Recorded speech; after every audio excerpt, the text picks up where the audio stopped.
Are these WorkPro woodworking clamps actually useful for woodworking projects? We are here in the shop. I'm going to be showing you the different sizes here. So that's one of the big things, is you do get a variety of sizes, which is really nice. Whatever project you're working on, you have the small, medium, or large clamps to choose from. And then you've also got these handy little clothesline style clamps as well, so that you can pretty much clamp down anything. Variety of things that you can do here. Obviously, you can click the button here underneath the handle to release them, and then you can simply pull up, and as you can see, there's quite a bit of room for clamping with, but that's the longer one. And then when you're ready to tighten it, you simply squeeze that handle.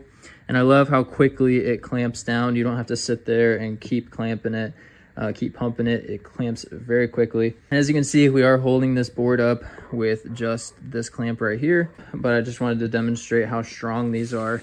They do clamp down very strong. I'm very happy with the performance of them, and I would recommend them to a friend or a family member. And I love that they come with a variety of different sizes. Each clamp also has this soft silicone cover on it that can be taken off, but I would leave it on just so that you don't end up damaging any of your wood or your furniture or anything that you're working with. Really, with other clamps in the past, I felt like the quality wasn't very good, but the build is metal. This is not plastic, and this part here is also metal. And then even if there is a plastic component, it's very tough, very well made, very high quality, and it can withstand up to 150 pounds of pressure. So these are going to be the main clamps that I use here in the workshop now, and I'm definitely going to be posting more videos showing you how to use these and how well that they work. But here is an example of how strong that these are. Would definitely recommend these to a friend or family member.